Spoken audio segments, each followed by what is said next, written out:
আপনি dust allergy, food allergy, চাকা চাকা অ্যালার্জি, চুলকানি অ্যালার্জি, দাউদজনিত অ্যালার্জির সমস্যার কারণে আপনি লোক সমাজে যেতে পারছেন না। আপনি কি সম্পূর্ণ প্রাকৃতিক উপায়ে অ্যালার্জির স্থায়ী সমাধান খুঁজছেন?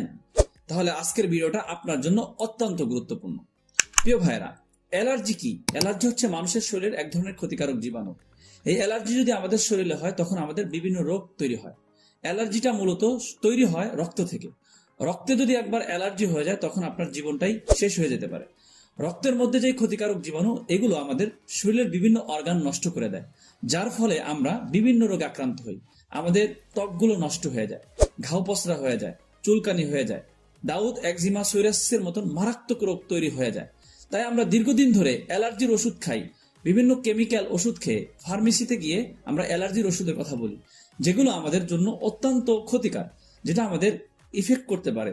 আমাদের কিডনি ড্যামেজ হয়ে যেতে পারে, হার্ট ব্লক হয়ে যেতে পারে, লাংসের উপরে ক্ষতিগ্রস্ত হতে পারে।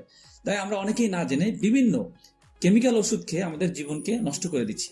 তাই আপনি আল খেদমা ন্যাচারাল কেয়ার আপনাদের কথা চিন্তা করে বিভিন্ন প্রাকৃতিক উপায়ে ন্যাচারাল একটি প্রোডাক্ট, অ্যালার্জি বিনাশ, যেটা সেবন করার ফলে আপনার যে কোনো ধরনের allergy, cold allergy, dust allergy, food allergy, চাকা চাকা অ্যালার্জি, যে কোনো ধরনের অ্যালার্জি, যারা অ্যালার্জির কারণে রাতে ঘুমাইতে পারেন না, প্রাকৃতিক উপায়ে চাচ্ছেন আমি সম্পূর্ণ পার্শ্ব প্রতিক্রিয়া মুক্তভাবে আমরা অ্যালার্জির সমস্যা দূর করতে চাই। তাই আল খেদমা ন্যাচারাল এই অ্যালার্জি বিনাশটা, যেটা সেবন করার ফলে আপনার প্রাকৃতিক উপায়ে স্থায়ীভাবে অ্যালার্জির সমস্যাগুলো দূর হবে। যেটা তৈরি করা হয়েছে রেউচিনি, কালো কাসন্দি, তেওরিমূল, মুন্ডারি ফুল সহ মোট 25টা ভেষজ উপাদান দিয়ে, যেটা মানুষের অ্যালার্জি দূর করার জন্য অত্যন্ত কার্যকর।